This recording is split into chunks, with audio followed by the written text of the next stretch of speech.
Parents Defending Education expressed serious concerns about Minnesota Governor Tim Walz's approach to K-12 education. Joining me now to discuss how Governor Walz's policies have impacted Minnesota's education and why school choice matters is Parents Defending Education Senior Advisor, Michele Exner. Thank you so much for coming back on. Welcome. Absolutely. Thanks so much for having me on, Stacy. So let's talk about this. Governor Walz has been characterized as someone that we should all love. We should look into his eyes. We should cuddle him.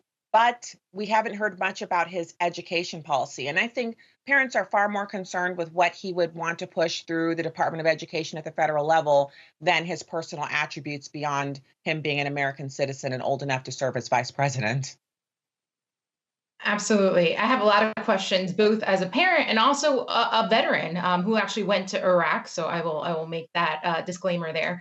And so what we've seen throughout Governor Walz's tenure in Minnesota is that he has put parents and students last and has elevated the interests of teachers unions and radical ideology. Okay, you need to look no further than he assumed office in January of 2019, and ever since then, student performance has just continued to steadily drop, and that's alarming, especially if you're a family in Minnesota.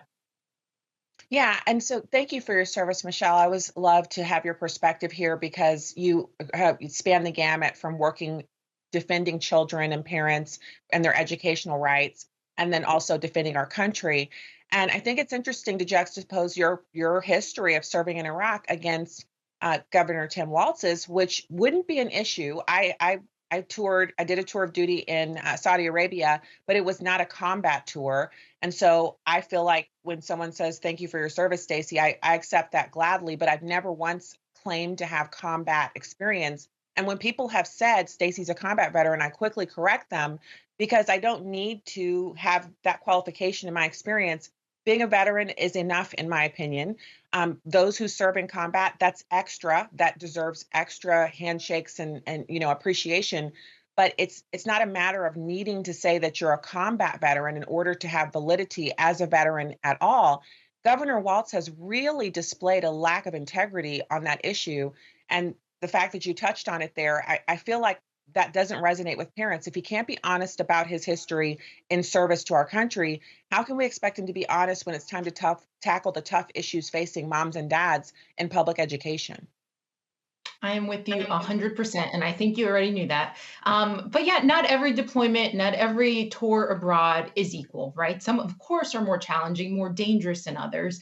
And thank you for what you've done in your service as well. But you're absolutely right. The criticism is not the 24 years of service that he did. I think that's commendable. The problem is that he lied about it, right? He didn't correct a record when they continue to put it on. I think, in fact, he was just, introduced as command sergeant major down at the DNC. We'll have to confirm that, but that's the issue, the lack of integrity that we're seeing. And as a parent, right, we have doubts that is absolutely what does that mean for children's education? And so what we've seen in Minnesota, like I said, is scores steadily declining.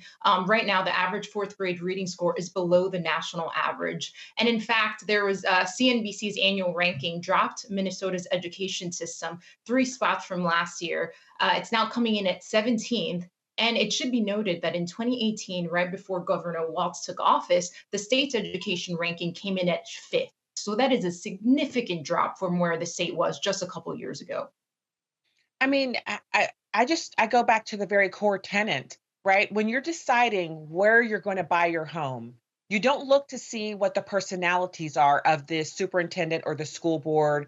You look and see what the test scores are for that school district. You look at all of the Absolutely. different metrics, right? You look at the age of the buildings, the age of the teaching staff. How many of the teaching staff have master's degrees? For some parents, they don't want that. They want to know how many of the teachers have been in the classroom for over 10 years, the average tenure of Mhm. the staff.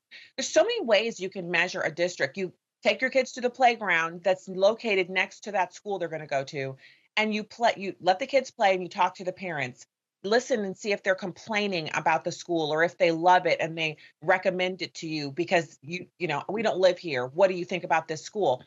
These are Mhm. ways that you can measure. I've never, ever in my 25 plus years of being a mother heard someone say they want to know what the personality of the superintendent or the principal is, or whether they're kind or what have you. None of those things play a role in the decision making for parents. And I think it's kind of idiotic and insulting that the Democrats are putting forward these unserious nominees who are basically these are nice people. She's Black, she's a woman, he's a cuddly guy with twinkly eyes, you know, all of that, and asking us to ignore the more serious issues like his lying about his record, lying about his rank, Mhm. Harris's obvious disdain for school choice and other measures that parents really love. Talk to us about what you're advising people to do at Parents Defending Ed about this. Yeah, absolutely. So I think the record doesn't lie, right? The numbers don't lie, just as you mentioned. Before I had kids and we were looking to move somewhere, I'd maybe look at walkability to restaurants. But once you have kids, as you all know, as a fellow parent, the first thing you're looking for in that particular neighborhood are the test scores. How does this school grade? And right now, Governor Walz, just looking at the past couple of years, he's getting an F, right? He got an F. I know a report card that looks at school choice options, and that's appalling, right? That's where he is. That it is bad if a child and parent are able to choose where their child should go to school, right? Not associated with the zip code, because that what does that mean? That means nothing, right? It's not a personalized education on what that individual child needs. And so I think from our perspective, what we're telling parents is look at the facts, right? These facts don't lie, just as you mentioned. It's just been a couple of years of this governor being in office and the scores have dropped. That should tell you everything you need to know about how this individual will continue to govern and how what these policies will look like. And also something I'll mention, because COVID closures, right? They cannot be overstated how decimating and destructive they were to students. And I want to make sure to refresh your readers on what Minnesota looked like, right?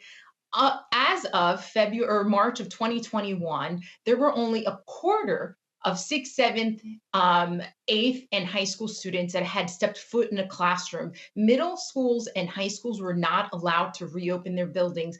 Think about that. A quarter of seniors that were now expected to go into college in 2020 were complete in 2021 were shut out of their classrooms for a year of their academic career. And you know who's at fault for that? Governor Tim Walz. It was his decision. He listened to the teachers unions, forgot about the students. And you know what the most painful part of that is? And I know you know this too well. We don't even yet know how destructive this was, right? The future income of these students, right? How much are they losing? How much tens of thousands are they losing in potential income because of these school closures? And actually, there was a study that was put forth. Average individual income losses of over 7% for students. And this is putting the state of Minnesota the eighth highest in expected loss in lifetime income for interrupted learning. And again, this is a legacy and this is the track record of a Governor Tim Walz.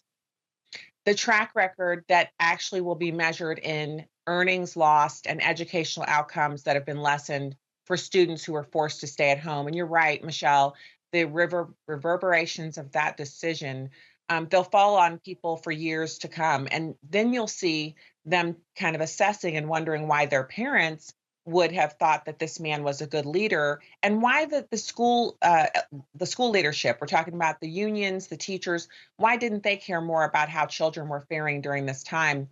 I want to point everyone to defendinged.org, Governor Walz's K-12 record. You have three pieces up over there. I put a link to the one of them in the show notes over at stacyontheright.com. You can check it out. Um, I'm so grateful for your time, Michele Exner, Senior Advisor of Parents Defending Education. Thank you for coming on today. As always, a pleasure, Stacy. Thank you.